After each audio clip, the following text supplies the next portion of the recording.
네, 안녕하세요. 네. 2024년 1월 10일 어제죠. 윤석열 대통령이 방송에 나와서 약간 담화식으로, 방송을 진행을 했는데, 그거에 대한 이제 관련 자료가 배포가 되고, 기사에도 지금, 어제 하루 종일 떠들썩하게 나왔던, 국민주거 안정을 위한 주택 공급 확대 및 건설 경기 보완 방안에 대해서 한번 말씀을 드려보겠습니다. 되게 여러 가지를 말을 했는데 좀 눈에 띄는 거 팍팍 눈에 띄는 거 몇 가지만 한번 말씀을 드려볼게요. 근데 이 제목을 보시면요. 제가 지난번에도 한번 올해는 전세가가 조금 올라갈 것 같고 2, 3년 후에는 지금 인허가 물량이 상당히 PF 대출의 문제 때문에 인허가 물량이 상당히 줄어들면서 건설 경기가 위축되고 있고 이대로 가다가는 공급 절벽 현상 때문에 2, 3년 뒤에는 공급 대란이 올 것이다. 이런 방송을 제가 올린 적이 있는데 그냥 자료를 바탕으로 해서 말씀을 드린 것 뿐입니다. 저는 제 내피셜을 포함했다기보다는요. 그래서 여기서도 보면 주택 공급 방안 과 건설 경기 보완 방안이 메인입니다. 그러니까 그만큼 정부에서도요 주택 공급이 부족하다라고 인식을 하고 있는 거고 건설 경기가 상당히 좋지 않다라는 걸 인식을 하고 있다라는 거거든요. 그리고 이제 다음 페이지를 보시면 실질적으로 공급 확대에 대해 기반을 두고 있습니다. 지금 어제 발표된 거에 대한 내용을 정리를 해놓은 건데 전부 다 공급 확대에 대한 내용이거든요. 도심 공급 확대, 주택 공급 확대, 신도시 공급 주택 거기에 플러스 건설 경기를 회복시키겠다 이런 내용이 주를 이루고 있습니다. 그러니까 지금 공급에 대한 문제가 얼마나 큰지 정부에서도 인지를 하고 있다.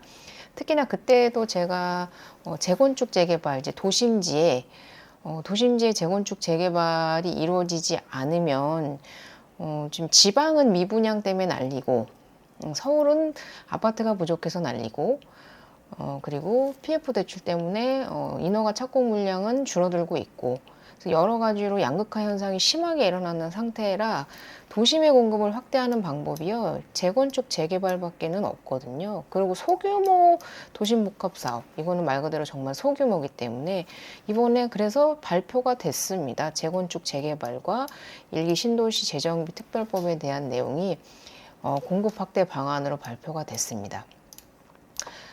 선호도 높은 이라고 표현이 됐거든요. 선호도 높은. 네. 그러니까 말 그대로 선호도가 높다는 건요. 그가 서울, 경기 지방의 수도권 지방의 아파트 지어 달라는 얘기거든요. 그래서 지방에 물론 이제 거주하시는 분도 많이 있지만 거의 인구의 그러니까 산업 활동을 하는 인구의 거의 대다수가 수도권에 거주를 하고 있기 때문에 여기에 살고 싶은데 다른 데다 자꾸 건물 짓는다고 해봤자 그리고 물량이 전체적으로 물량이 공급 과잉이라고 해봤자 내가 예를 들어서 서울에 살고 싶은데 전라도로 이사 가나요? 그렇지는 않거든요. 네, 반대로 전라도에 사시는 분이 서울로 이사 오나요? 그렇지는 않거든요. 그러니까 선호도가 높은 지역의 공급이 확대가 돼야 되는데 지금 그게 부족한 상태라서 재건축, 재개발, 그리고 일곱 시동기 재정비 그런 공급 확대에 대한 여러 가지 방안을 내놓고 있는 건데 이 도심공급 확대 방안의 내용 중에 가장 크게 눈에 띈 게요. 준공 30년 도가시 안전진단 없이 재건수 착수 허용을 하겠다고 발표를 했습니다. 그러니까 준공이 30년이 지나면 안전진단을 하고 그 안전진단이 통과가 되면 이제 재건축을 진행할 수 있는 그런 방식이었는데요.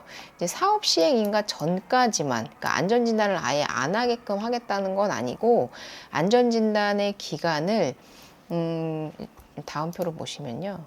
이제 안전진단을 하고 이제 추진위 구성 조합 설립을 할 수 있는데 이게 한 3년 정도 걸리는데 이 안전진단을 추진위 조합 시정 조합 설립 단계에서 사업 시행 인가 전까지만 하면 되는 걸로 바꿔서 네, 이렇게 안전진단을 사업 시행 인가 전까지만 통과시키면 되는 걸로 바꿔서 빠르게 진행을 할 수 있게끔 하겠다. 그런 내용입니다. 그래서 이제 안전진단 없이라고 표현은 했지만 사업 시행 인가 전까지만 통과하면 되도록 개선을 하겠다. 그러니까 빨리 진행해. 이런 내용이거든요. 그래서 패스트 트랙이라고 지금 표현을 했습니다.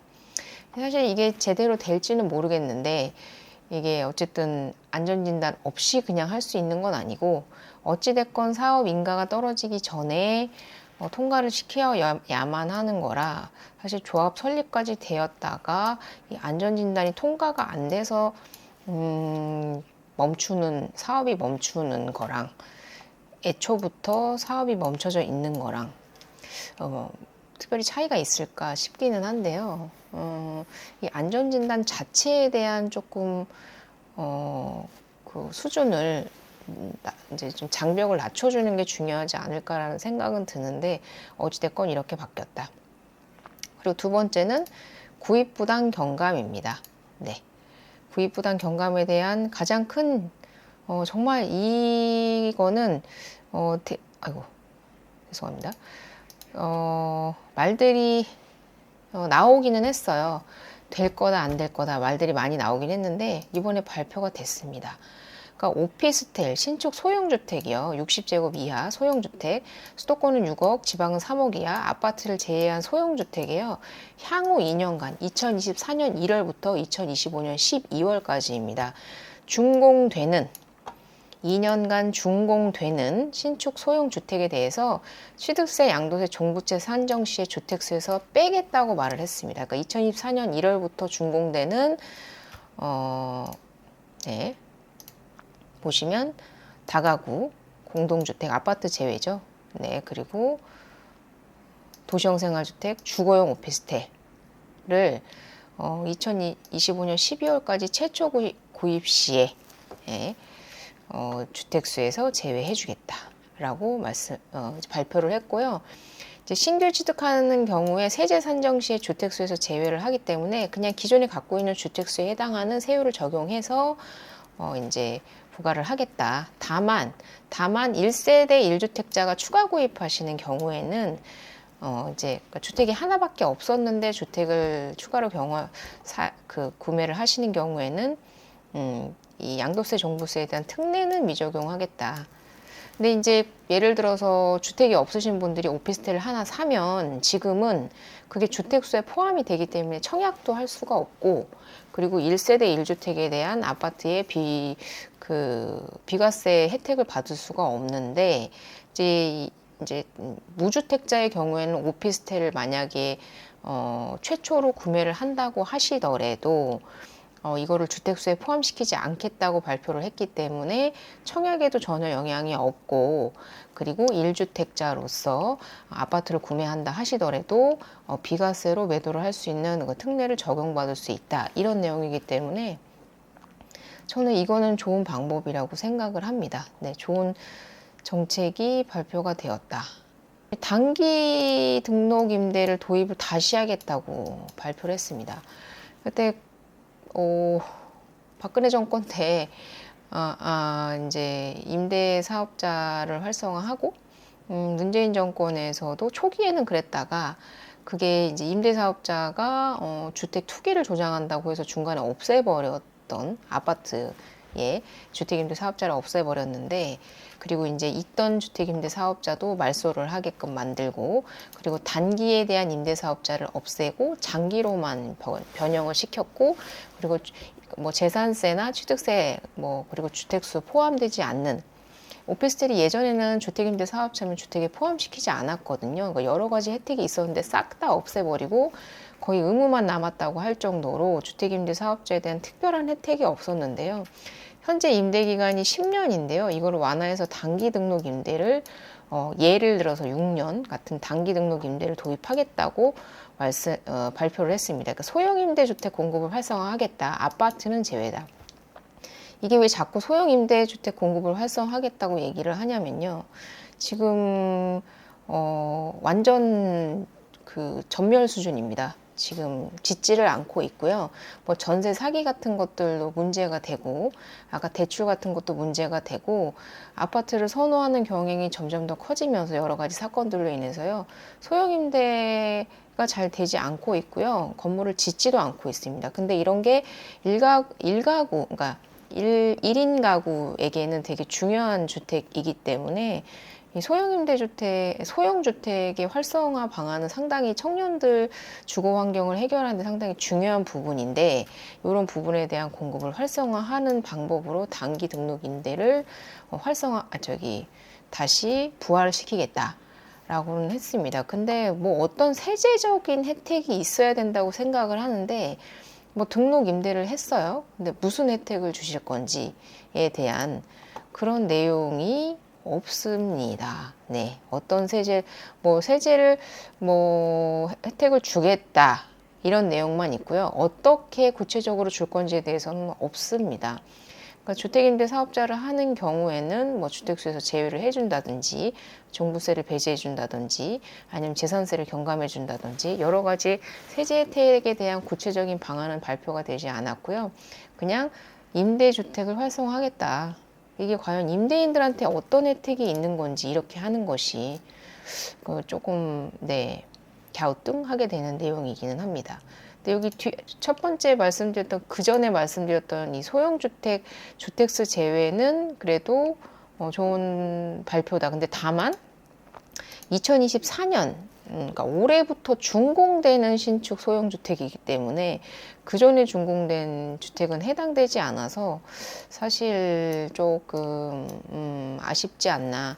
지금 그 미분양도 많고요. 계약금 포기하고 놔버리시는 분도 되게 많으시기 때문에 지금 발생하고 있는 미분양도 조금 해결을 해주셔야 되지 않을까라는 생각은 들고요.